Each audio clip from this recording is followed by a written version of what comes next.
friends who made it from so far away. Actually threatened to put their faces on some AI porn and send it to their families. Just kidding. I'm not that bright or that much of an asshole. But I did realize that I have ADHD when I tried to write this comedy set. So I was sitting in front of the laptop and I thought, oh, it would be good to be prepared, like the brand new set, and get a glass of water. So I went to get a glass of water and I thought the plants could really do with some watering. I pick up the watering can, it's pretty dirty, I'm washing it, and I think, hey, that chicken that's been in the fridge for a while, no surprises there, it could really do with being marinated. So I'm arm deep in chicken juices and barbecue sauce when I think, there's probably something I'm forgetting here, and that's why I wrote my set about 5 minutes ago. Sorry, guys. I am going to check my arm full with the rest of these jokes. Sorry, guys. So there's two amongst you in the audience would have realized that I'm brown and foreign, but I am in Birmingham, so I don't stand out that much. And essentially, I'm half Indian, half Malaysian, and I grew up in Saudi Arabia. Nice. Saudi Arabia is famous for, of course, on the one hand, shawarma, and on the other hand, 15 of the 19 terrorists from 9/11. And one thing I'm not confused about is food. So I absolutely fucking love food. Anybody here in the audience eat some food before?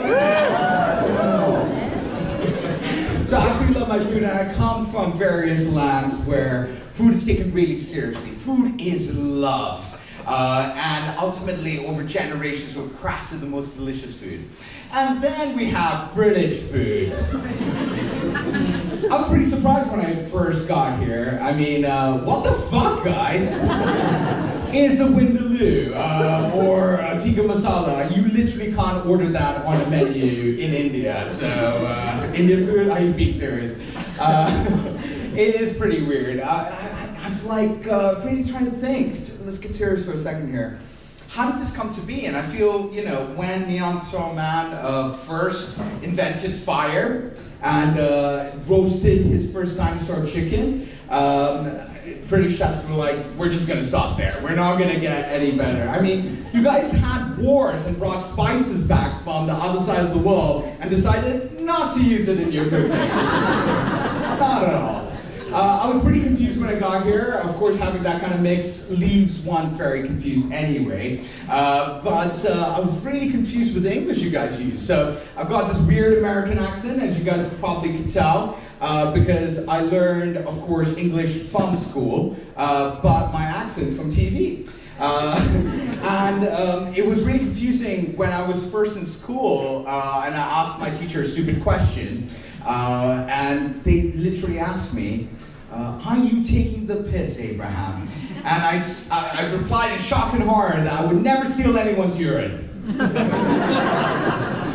So, English confuses the fuck out of me, particularly the fact that the English speak English worse than anyone else in the world. I don't get that at all, guys. So I bet you're all wondering if I'm living the immigrant dream. And I am, because I've got my British passport, and as my mate Ollie will tell you, the citizenship test was a real complicated affair. But nonetheless, I got through all of that, and I'm actually a doctor. I'm a GP specifically. Thank you very much. Which means, actually, I don't want to see your rash, and I couldn't give a shit about your bloody stools. Just Google it like everyone else does. It's probably what we're gonna do anyway. And of course, being a doctor has the sacrifices associated with it. I've given up a lot of my youth, a lot of my well-being, mental health, time, energy, time with friends and family I care about, amongst other things. But the thing that really, really strikes home is the fact that this finger will never be clean again. All the 1,000 perfumes of Arabia will never make this clean. That's a Shakespeare reference. because you guys are like close to Stratford and shit like that.